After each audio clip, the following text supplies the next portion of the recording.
8 p.m. in Davis Square at 381 Summer Street. You will find the Rosebud Cafeteria Diner. And in the back they have a lounge. You can fit about 100 people back there. Come and see the one and only Ricky Jimmy Gerdeman. You know, he's been around for years. He loves playing music. He hanged out in Florida for a long time. He grew up in the Rock and Roll Hall of Fame city of Cleveland. I mean, he loves music. It's in his blood all the time.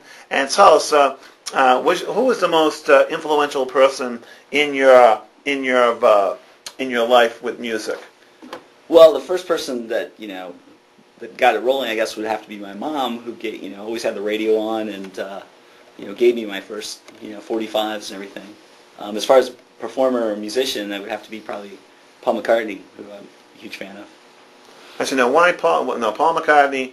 Is it McCartney or McCarthy? McCartney. McCartney. Yes. Now, so Paul McCartney had such an influence. What is one of your favorite Beatles songs, then? Oh, there's so many. Well, She Said, which is a Lennon tune, but still.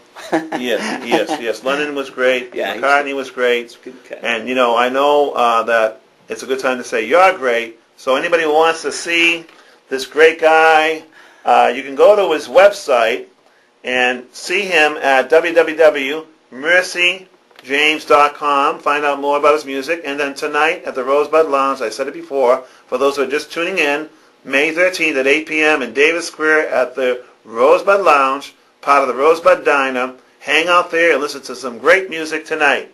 Yes, and so I was always interested in music when I was a little kid. I started playing the trumpet in a band, and it was a lot of fun. And I always thought how we coordinated. We had the bass, we had the soprano or trumpet sounds, and we had the in-between French horns, and then we had the drum lines. Right. And it was like an amazing event to put everything together. Mm-hmm. I am just absolutely amazed. Music is so wonderful. It's such an important part of our lives. How important is it to your family? Do they see it just like you do? Sure. Like your mom and dad and your son and wife. I got some daughters, and they all love music. They love it. So you have daughters too? Yes, I do. 2 daughters. Wow. Yeah. Cool. Josie and Chloe. Now, the next song we're going to hear is called "Walking Home, Braving the Rain." What does that mean? Did you write this song? Yes, I did. I wrote the song around the time when I was doing right after college. I had a bunch of jobs that were, less than stellar. I mean, they were very difficult jobs. This one particular job, I was commuting like 5 hours a day to be a file clerk, basically, and it was ridiculous why I was doing it.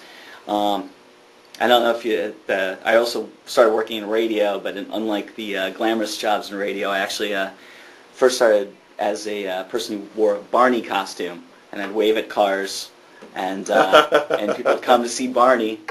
And I was telling them a story about, the Barney had like these 2 nose holes, that I could look through. I could see what's going on. And one day I could see like there was something blocking one of the nose holes. I focused in on it, and it was a cockroach. But just as I focused in on that, on the other nose hole, I saw this little girl just waving, going, "Hey, Barney!" So I couldn't rip off the head, and so I actually ran to the station van, and it was pretty crazy. There were 2 cockroaches in that head, so this is about that sort of time period there. So not only is he braving the rain, he's braving the cockroaches and all those kids he doesn't want to disappoint. That's right. So here we go with the song, one of his hit songs, "Walking Home, Braving the Rain."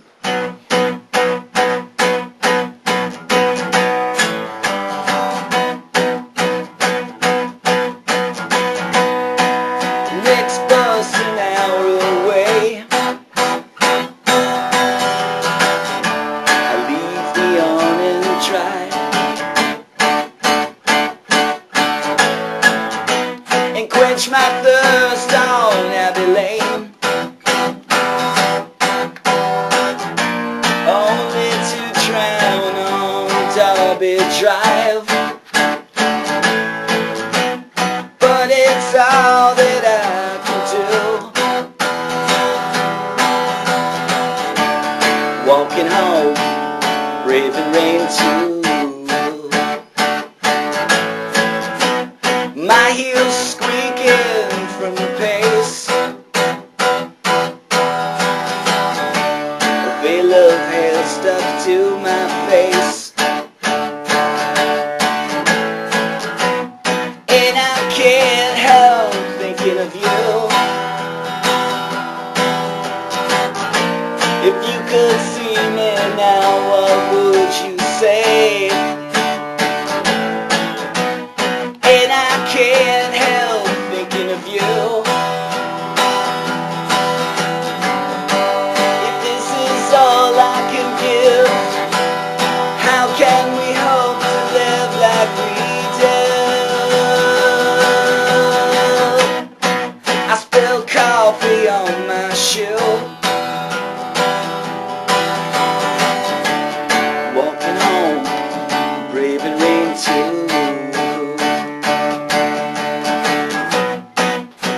I navigate the strip mall lake and turned toward home after the light changed. A tidal wave over the curb. I see them laughing, it's what I deserve. But I can't help thinking of you. Walking home, breathing rain too.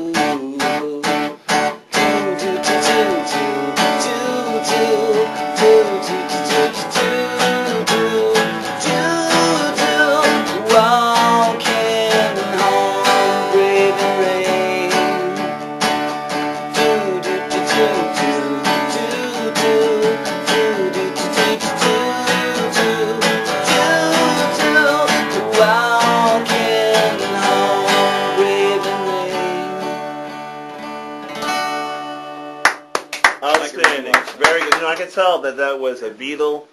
Thank you. Someone's in the audience as well. I can tell that that was Beatle influence. Yes. I can tell. Very much It's so. vintage. Yeah. Vintage. And now, as you compile your songs and you put all these songs together, I mean, I know you know the Beatles have some root influence. Who else has a root influence? Is it inspiration?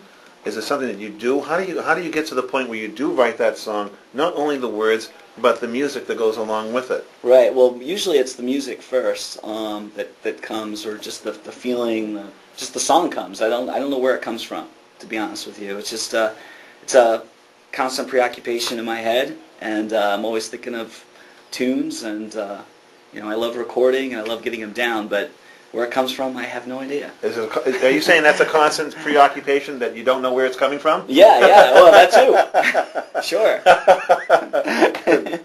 Good going. And so now, the Beatles, when you look back at the Beatles and their history and their early stage of creativity, and then you look at their later, like maybe about 6 years later, 5 years later, you can see an outstanding difference, you know, between one epic and the next of that short togetherness that the Beatles enjoyed.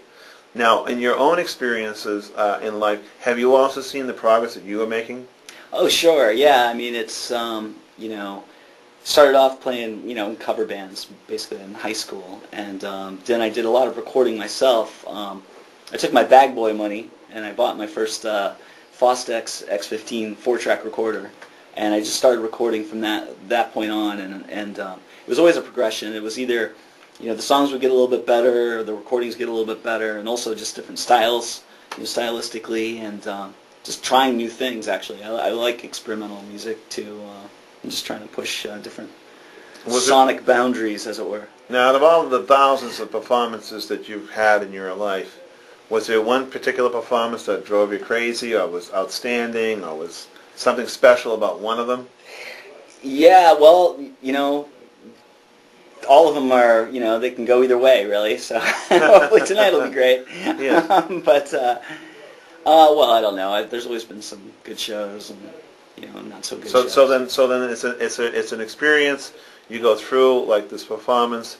And usually it's not so much that it's routine. Every performance is unique. Every performance is one of a kind. Right. And every time you go out there, you ought to have that spontaneity, enthusiasm, to share your feelings and your cultural experience, your development, your talent, and the whole band's talent together and put some life into it so that people can be blessed with a personal experience that they won't forget. Yeah. You know, it's a joy of living. Sure. Joy of living. Yeah, it's good. It's You know? good to be when people have a good time. That's the most important thing. I mean, they're not always technically, perfect shows. That's why I like recording better, because you can have a lot more control over it. And that's why tonight we're inviting you tonight to feel free to go to the Rosebud Lounge, but you have to pay $5. You may feel free, but you got to still pay $5 unless you can figure